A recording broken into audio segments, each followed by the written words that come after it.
Canteens August 15న start చేస్తున్నాం. గత 2014-19 అప్పుడు ఈ అన్నా క్యాంటీన్స్ని పేదల నిరుపేదల కోసం ప్రతి పేదవాడు కేవలం 5 రూపాయలతో చక్కటి భోజనం, ఆరోగ్యకరమైన భోజనం, మంచి ప్లేసులు అంటే తినే ప్లేస్ కూడా హైజీనిక్ గాను, తర్వాత చాలా ఆహ్లాదకరంగా ఉండాలని ఆ రోజు సీఎం గారు ఆదేశించడం, దానికి తగ్గట్టుగానే రాష్ట్రంలో 203 అన్నా క్యాంటీన్స్ యాక్చువల్గా ప్రారంభించడం జరిగింది. వాటిల్లో అంటే 203లో 183 యాక్చువల్గా వర్కింగ్కి వచ్చినాయి. దాదాపు ప్రతిరోజు 2,25,000 మంది భోంచేస్తున్నారు. 2,25,000 మంది. అటువంటి అన్నా క్యాంటీన్స్ని గత ప్రభుత్వం పూర్తిగా మూసేసింది. వాళ్ళు చేయదలుచుకుంటే రూపాయికి ఇచ్చుండొచ్చు, అంటే మేము 5 రూపాయలకి ఇస్తే రూపాయి కూడా ఇచ్చుండొచ్చు, కానీ ఒక కక్ష సాధింపుతో ఆ ప్రభుత్వం చేసింది. అయితే మళ్ళీ అన్నా క్యాంటీన్స్ని ఓపెన్ చేస్తామని సీఎం గారు చెప్పడం, దాని మీద యాక్చువల్గా క్యాబినెట్లో కూడా మొన్న డిసైడ్ చేశారు.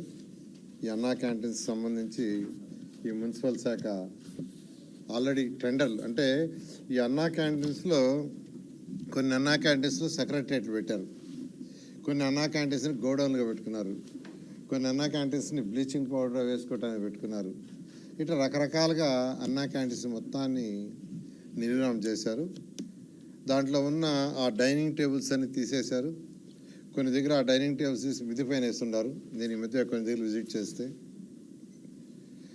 వాటికంతా కొన్ని మరామతులు చేయాల్సింది. దానికి టెండర్లు ఇచ్చాము.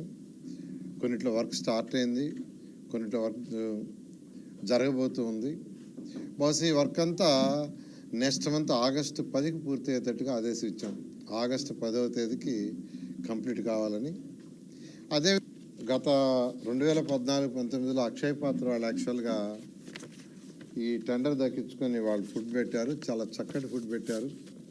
ప్రతి పేదవాడు ఎంతో హ్యాపీగా, సంతోషంగా, ఆనందంగా తిన్నారు. నేను కూడా తిన్నా చాలాసార్లు టేస్ట్ చేయడానికి.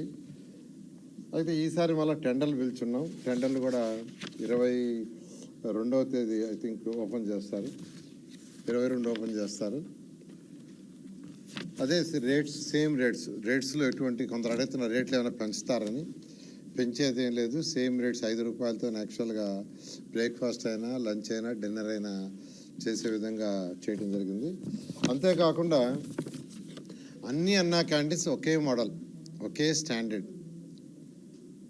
అధికారులకు కూడా ఇప్పుడు యాక్చువల్గా వీడియో కాన్ఫరెన్స్ జరిగింది. రాష్ట్రంలో ఉన్న 123 మున్సిపాలిటీస్కి కమిషనర్స్తో ఈరోజు కాన్ఫరెన్స్ జరిగింది. ఒకే మోడల్ ఉండాలా, ఒకే సిస్టమ్ ఉండాలా, ఒకే క్వాలిటీ ఉండాలని ఆ విధంగా చేయమని యాక్చువల్గా ఈరోజు